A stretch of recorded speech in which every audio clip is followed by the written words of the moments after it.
अब बरेली में भी कोविशील्ड वैक्सीन सवालों के घेरे में। चुनावी चौपाल में वैक्सीन को लेकर चर्चाओं का माहौल। कोरोना महामारी में भारत में 90% से ज़्यादा लोगों को लगाई गई कोविशील्ड वैक्सीन सवालों के घेरे में आ गई है। इसे बनाने वाली कंपनी एस्ट्रेजेनेका ने ब्रिटिश हाईकोर्ट में इसके खराब side effect blood clotting thrombocytopenia syndrome की बात को बोली है, जिससे दुनिया भर में इस वैक्सीन को लगवाने वाले लोगों में डर पैदा हो गया है। भारत में न केवल इस वैक्सीन पर तमाम सवाल उठ रहे हैं, बल्कि इसे बनाने वाली भारतीय company serum institute of India भी कटघरे में है। हालांकि इस वैक्सीन को लगे 3 साल से ज़्यादा का समय हो गया है। ऐसे में भारतीय लोगों में इस वैक्सीन का खतरा कितना है, इसे लेकर दिल्ली के टॉप कार्डियोलॉजिस्ट और वायरोलॉजिस्ट ने अपनी राय दी है। All India institute of medical sciences all India institute of medical sciences AIIMS नई दिल्ली के कार्डियोलॉजिस्ट प्रोफेसर नितेश नायक और doctor Ambedkar centre for biomedical research नई दिल्ली के डायरेक्टर और जाने माने वायरोलॉजिस्ट प्रोफेसर सुनीत के सिंह यहाँ कोविशील्ड वैक्सीन से जुड़े खतरों को लेकर हर सवाल का जवाब दे रहे हैं। जवाब एस्ट्रेजेनेका ने स्वीकारा है कि इससे साइड इफेक्ट हुआ है, तो उसने कुछ केस ऐसे देखे होंगे। इस वैक्सीन के लगने के बाद कुछ लोगों में ब्लड क्लोटिंग देखी गई, जिसका एक असर हार्ट अटैक भी होता है। हालांकि हमको ये भी देखना होगा कि उस महामारी के दौरान जब कोविड को लेकर कोई विकल्प ही नहीं था और आपातकाल में जनसंख्या को सुरक्षित करना था, तो उसके अच्छे बुरे को देखें। तो जितने लोग वैक्सीनेटेड हुए हैं और जितनों को इस साइड इफेक्ट हुआ है, उसमें ज़मीन और आसमान का अंतर है। एस्ट्रेजेनेका के डेटा के अनुसार इस लिहाज से थ्रेटनिंग थ्रोम्बोसिस वाले मरीजों की संख्या बहुत कम है। वैक्सीन को लेकर क्षेत्रीय विधायक विथरी चैनपुर बरेली ने क्या कुछ कहा, जानिए रिपोर्ट के माध्यम से। रिपोर्ट देवेंद्र बरेली। डॉक्टर साहब, एक स्टेटमेंट पूर्व मुख्यमंत्री अखिलेश जी का भी था और कई टिप्पणियां भी हुई हैं कोरोना वैक्सीन को लेके। एक तरफ कोर्ट भी कह रहा है कि इससे लोगों को इन्फेक्ट हुआ है और इससे जाने गई। क्या कहेंगे इस तरीके की चीज़ों को लेके, क्या कहना चाहेंगे जो इस समय चर्चा का विषय है और बड़ी चीज़ें हैं? देखिए, किसी भी राजनीतिक व्यक्ति जो उस विषय का जानकार हो, उसको कोई भी ऐसा वक्तव्य नहीं देना चाहिए जो लोगों की जान ले, जिसकी जान से खिलवाड़।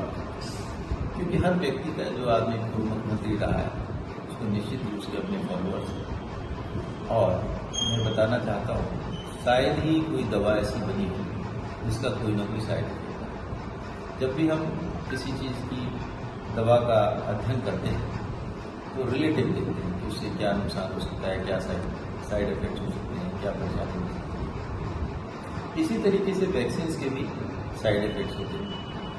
यदि हम कोरोना वैक्सीन की बात करते हैं, यदि वैक्सीन नहीं लगी होती तो लाखों लोगों की जान पूरी दुनिया में चली। और खाली कोरोना वैक्सीन की बात नहीं है, पोलियो वैक्सीन की बात करते हैं। बहुत सारे लोगों को पोलियो वैक्सीन से ही कभी कभी इनिशियली जब होता था पोलियो हो जाता, लेकिन लाखों लोगों का पोलियो बच गया, इसकी चिंता नहीं होती। धीमे धीमे एडवांस टेक्नोलॉजी होती जाती है, फिर ऐसा होता है कि नहीं और इम्प्रूवमेंट होता जाता है। ये बात ठीक है, किसी भी दवा में ऐसा होता है। लेकिन वैक्सीन ने बहुत सारे लोगों की बहुत सारी बीमारियों से जान ली। यदि कोई मुख्यमंत्री लेवल का पूर्व मुख्यमंत्री रहा है तो ऐसा स्टेटमेंट देता है, तो अभी हम बच्चों को पोलियो की वैक्सीन पिलाने जाया करेंगे, लोग कहेंगे हम ये क्यों भी। किसी को और वैक्सीन जो नई नई आती जाती हैं, हेपेटाइटिस बी है, हेपेटाइटिस की और वैक्सीन डेवलप हो रही हैं, हो सकता है HIV की कभी वैक्सीन आ जाए। वो ये कहें कि उनको तो मन में ही ऐसा भर जाएगा कि वैक्सीन नहीं लगवानी चाहिए। हमारे नेताजी मना करते हुए, यदि सच में पूरे भारत में, पूरी दुनिया में लोग वैक्सीन लगाना बंद कर दें तो क्या होगा। और कोई भी व्यक्ति ये कैसे जान सकता है, जब उन्होंने वैक्सीन नहीं लगवाई थी, जैसा वो कहते हैं मैंने वैक्सीन नहीं लगवाई थी, तो वो कैसे जान पाए कि इस वैक्सीन के साइड इफेक्ट आएंगे। और दूसरा सबसे महत्वपूर्ण सच है, आज भी जो अध्ययन हुए हैं उसमें ये तय नहीं हो पा रहा है, निश्चित ही डेथ ही है, लेकिन उसका कारण ये नहीं कि कोरोना वैक्सीन ही है, क्योंकि भारत या पूरी दुनिया में शायद ही कोई व्यक्ति है जो कोरोना से थोड़ा बहुत इन्फेक्ट ना हो, और शायद ही अब कोई ऐसा बचा हो जिसने वैक्सीन नहीं लगाई। तो आपका एक दो को छोड़ दिया जाए, जैसा पूर्व मुख्यमंत्री जी कह रहे थे उन्होंने नहीं लगवाई, तो ये बात ठीक है कि उनको वैक्सीन से उनका कोई नुकसान नहीं होगा, लेकिन कोरोना से बचे रहे हो ये भी कहना चाहिए। तो कोरोना की वजह से ये परेशानी हो रही है, क्योंकि लंग फाइब्रोसिस थोड़ा सा जो हमारा जो खून गाढ़ा हो जाता है, ये परेशानियां हुई। हो सकता है जो हमारी आर्टरीज थी उनकी थिकनेस बढ़ गई है उसकी वजह। और वैक्सीन होती क्या है ये जानने का विषय। जो वैक्सीन होती है वो एक तरीके से जो कोरोना वायरस होता है उसी के स्वरूप में आर्टिफिशियल, चाहे लाइव या डेड या बहुत ही कम एक्टिव, इस तरीके की चीजें बनाई जाती है। वैक्सीन का क्या तरीका होता है, उसके स्वरूप की चीजों को बनाना जिससे जो एंटीबॉडीज बने वो ऐसी बने जो कोरोना वायरस को और उसको एक जैसा मानते हुए उसको मारने का प्रयास करे और कोरोना वायरस को खत्म करे। तो सर आपका मानना है कि वाकई में मतलब जो वैक्सीन थे उसके साइड इफेक्ट थे? कोई भी दवा ऐसी नहीं बनती। वैक्सीन भी एक तरीके का मेडिकेशन है, एक तरीके का प्रिवेंशन है, जिसके कोई ना कोई साइड इफेक्ट ना रहे। लेकिन यदि हम 5 लाख लोगों का किसी दवा से जान बचाते हैं और कभी कभी मृत्यु का कारण ऐसा नहीं, हार्ट अटैक बढ़ना एक अलग कारण हो गया, हार्ट अटैक बढ़ने के 1000 कारण होते हैं, ये जरूर हो सकता है कि उसका वो हो गया, लेकिन डेथ का कारण नहीं है। वैक्सीन को उसका वो ऐसा फैक्टर कह सकते हैं जिसने हार्ट अटैक जिसकी वजह से ज्यादा हो। लेकिन यदि टाइम से 2 मरीज पहुंचेगा अस्पताल तो इसका इलाज होगा। हार्ट की बीमारियां बढ़ने का कारण वैसे भी बहुत है। जो पहले हार्ट अटैक होते थे या हार्ट की बीमारियां होती थी उसका रेशो भी तो बढ़ा है। तो खाली कोरोना वैक्सीन को उसके लिए कल्प्रिट मान लेना मेरे समझ से ठीक नहीं होगा। और यदि वैक्सीन का कारण रहा भी है तो रिलेटिव स्टडी देखिए, यदि 10 लाख लोगों में एक को हार्ट अटैक बढ़ने का कारण वैक्सीन हुआ, मृत्यु का कारण नहीं हुआ, हार्ट अटैक बढ़ने का कारण हुआ, यदि उसको भी प्रॉपर ट्रीटमेंट मिल जाता तो हो सकता है उसकी भी डेथ न हो। तो हम इस तरीके से वैक्सीन के बारे में रिलेटिव कभी कभी स्टडी करते हैं कि कितने लोगों को फायदा हो रहा है। ये बात समझिए, यदि वैक्सीन नहीं लगती तो लाखों लोग मर जाते हैं।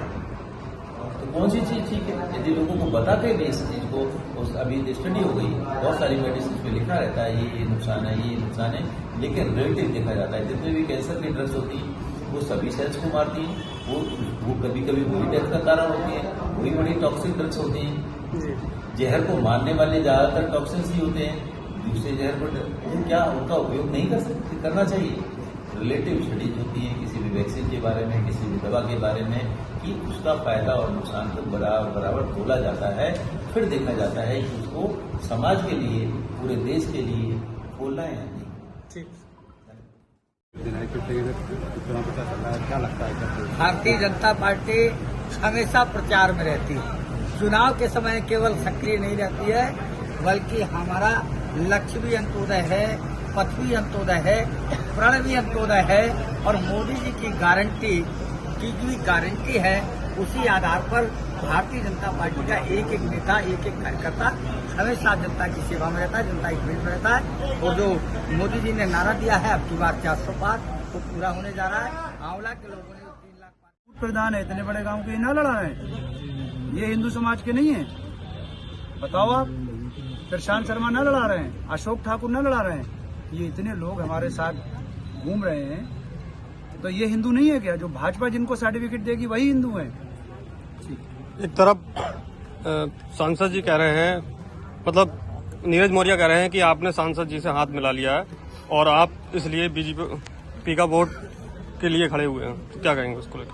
मैं कहना चाहता हूँ नीरज मौर्य जी, तुमने अगर अपनी माँ का दूध पिया है तो इस पोस्टर का जवाब दो, मुझ पे कार्रवाई करो, मुकदमा लिखवाओ कि ये मैं फर्जी दिखा रहा हूँ, और अगर ये असली है तो अपने घर वापस चले जाओ। भारतीय जनता पार्टी औला लोकसभा के मुसलमानों को ठगने आए हो। 5 साल तक तुमने हमारी इबादत गाहों, मस्जिदों के वॉल्यूम चेक कराए, मुस्लिम नौजवानों के नट बोल्ट टाइट कराए, आज उन्हीं के दरवाजे वोट की भीख मांग रहे हो। भाई मुसलमान अगर बीजेपी वाले को वोट देगा तो धर्मेंद्र कश्यप भी बीजेपी के हैं, नीरज मौर्य भी बीजेपी के हैं, किसी को दे देगा, क्यों देगा? धर्मेंद्र कश्यप और नीरज मौर्य में फर्क क्या है?